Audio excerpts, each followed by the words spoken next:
Welcome back to the Red Conspiracy channel, where the official storyline barely lasts 5 minutes before somebody grabs it, flips it over, and starts asking the questions we're apparently not supposed to ask out loud. Tonight, we're going into the document drop that lit up the internet, rattled the press, and probably made a few people in DC stare at their phones a little longer than they wanted to. We're talking about the gigantic release connected to Jeffrey Epstein. Millions of pages, suddenly online. After years of secrecy, rumors, lawsuits, half-answers, and this constant tug-of-war over who knew what, when they knew it, and who got protected. And before you even start framing this like, finally, transparency, I'm gonna jump in. When the government drops, what was it, like 3.5 million pages all at once? That's not clarity. That's a blizzard. A data avalanche. Because let's be real. No human being is reading that in a week. No newsroom is digesting it overnight. So when the headline says, they released everything, what it can really translate to is, they buried the story under mountains of paper. Okay, but I've got to push back a little. This didn't just happen because someone at the DOJ woke up and chose openness. There was an actual law behind it. In November 2025, Congress passed what they called the Epstein Files Transparency Act. The basic promise was straightforward. Force the Department of Justice to publish records tied to the Epstein investigations. And people have been demanding that for years. Journalists, independent investigators, advocates for victims, and just regular citizens who kept hearing the same thing over and over. Epstein wasn't operating alone. Wasn't operating alone is putting it gently. This wasn't some random predator who slipped through the cracks. Epstein was a financier with a weird, almost unbelievable access level. Billionaires, politicians, celebrities, scientists, royalty, people with actual influence. Private jets, private dinners, private islands. He didn't just have connections. He had a web. So when the public hears Epstein Files, they're not expecting boring bureaucratic memos. They're expecting answers. Names. Timelines. Receipts.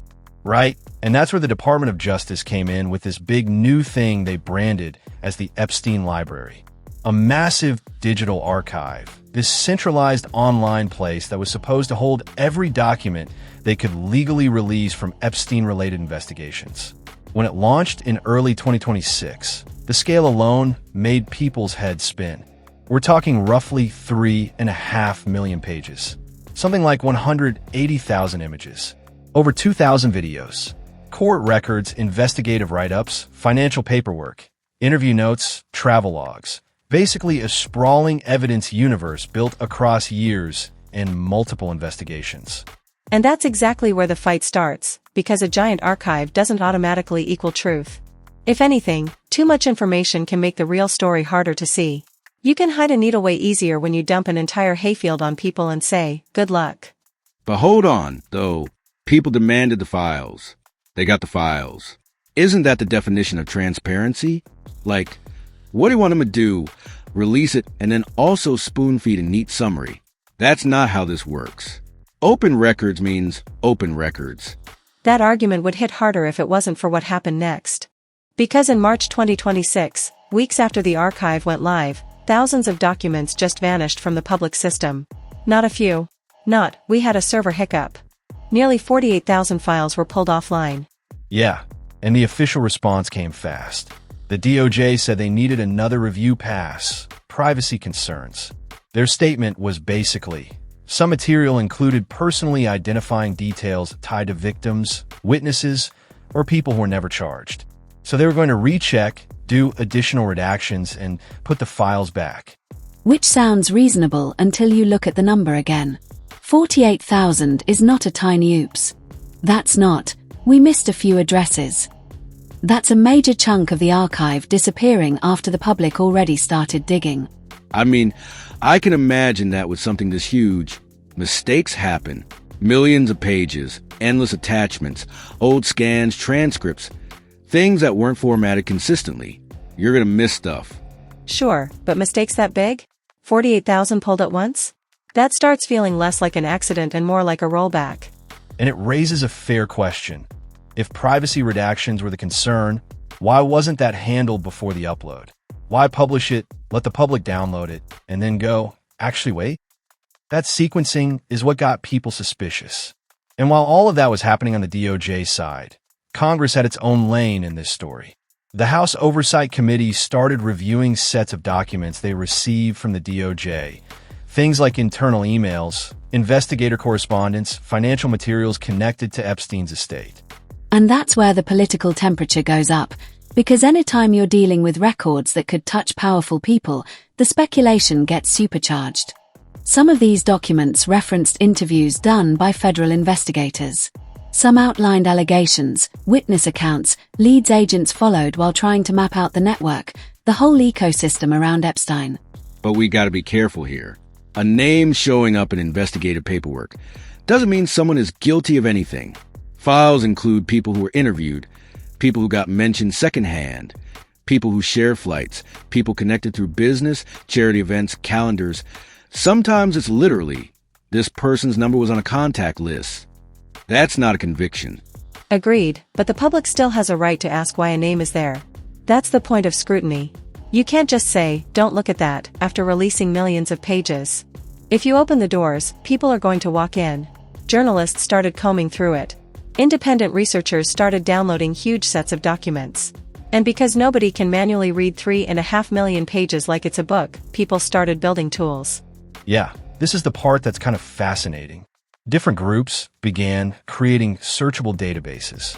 Some used machine learning systems to sort documents and make them searchable by names, locations, dates, even patterns in financial transactions.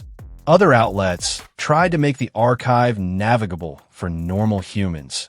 Visual maps of how it's organized, categories like court filings versus FBI summaries versus financial exhibits. Because without that, you're just staring into the abyss. And the deeper people went, the messier it got, because Epstein wasn't one clean, single case. He was investigated across places and across years. You've got material tied to Florida. You've got New York prosecution records. And then later you've got the investigation that led to Ghislaine Maxwell's conviction. Different agencies, different time frames, different document trails. It's like trying to understand a movie by reading every raw production note ever made. But you know what I think is the real landmine here? It's not only what's inside the files. It's what's not inside them. Right. That question comes up every single time there's a massive release. How complete is it actually? Officials said millions of pages were published. But some people, researchers, observers, even folks with investigative backgrounds, suspected there could still be additional material in government hands that never made it online. And even if it was complete, I don't think completeness guarantees closure. Investigations are messy. You chase leads that go nowhere. You get allegations you can't prove. You find contradictions. There are things that happen behind closed doors that documents can't fully capture. True, but that's exactly why transparency matters. If the public can't see the material, then the public can't evaluate how the investigation was handled. People can't tell whether things were ignored, whether pressure got applied, whether certain lines of inquiry went cold for a reason. And then we circle right back to that March moment, those 48,000 files getting pulled. Because to a lot of people, that wasn't just a technical update. It became symbolic. On one side, you've got the government saying, "We're protecting victims and innocent parties." On the other side, you've got skeptics saying, "Or you're quietly removing sensitive material once you saw what people started finding." And the argument basically never ends. One camp says this is what transparency looks like: messy, complicated, imperfect. Another camp says this is what a controlled release looks like: overwhelming volume, selective deletions, and a promise that the missing pieces will return later. And what keeps this story alive is that Epstein was never just one criminal case. It's wealth, influence, access, the uncomfortable idea that the powerful often move in circles where normal rules don't always apply. Which is why, even with millions of pages online, nobody feels like it's settled. Not really. Yeah.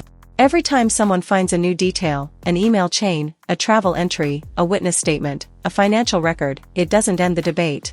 It starts a new one. So that's where we are. A gigantic archive, real efforts to analyze it, political pressure in the background, and this big unresolved question hanging over everything.